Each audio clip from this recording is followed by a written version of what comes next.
Hello everyone, কেমন আছো তোমরা? আশা করি অনেক ভালো আছো। আমি অনেক ভালো আছি, কিন্তু যা গরম পড়েছে ভাই। তাই দেখো, চলো আমের জুস বানাই। পাকা আমের জুস একদম, কিন্তু যে বাইরে থেকে যে জুসটা আমরা খাই ওইটার মতো কিন্তু লাগবে। আর এটা কিন্তু অনেক সুন্দর করে বানাতে পারি। চলো তোমাদেরকে দেখাই কীভাবে বানাই। এর সাথে কিন্তু কাঁচা আমও লাগবে একটা। এই যে একটা কাঁচা আম ছিল ফ্রিজে, এটাও কিন্তু বের করে নিয়েছি। পাকা আমের সাথে কাঁচা আমটাও কিন্তু দিতে হবে, বুঝতে পারিস? তো চলো দেখাই। এই যে আমার আম কাটা কিন্তু শেষ। আটিটা কিন্তু লাগবে না, শুধু আম লাগবে। অনেক মিষ্টি।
আইস গরমে এরকম এক গ্লাস জুস বানালে যা মজা লাগবে না।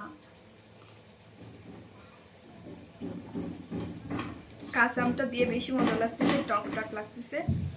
চিনি দিয়েছি, কিন্তু তোমরা কিন্তু চিনি দিয়ে। এই যে রান্না করতে করতে জুস বানানো শেষ। আজকে রান্না হচ্ছে দেখো, চিংড়ি মাছ দিয়ে পুঁই শাক, আর এর সাথে কিন্তু দিয়েছি মিষ্টি আলু। ভীষণ ভালো লাগে কিন্তু চিংড়ি মাছ, পুঁই শাক আর মিষ্টি আলু আমার কাছে তো ভীষণ ভালো লাগে, মিষ্টি মিষ্টি লাগে।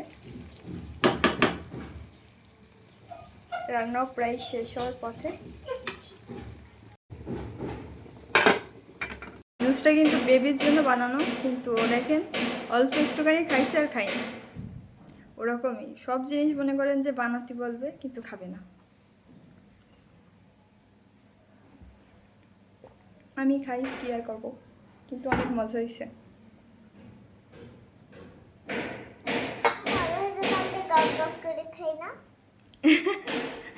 ভালোই সেটা কক করে খেয়ে নিচ্ছি।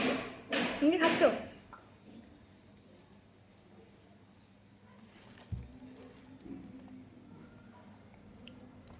ওকে, বাই বাই। সবাই ভালো থেকো। ভিডিওটা কেমন লাগে অবশ্যই কমেন্ট করে জানিও।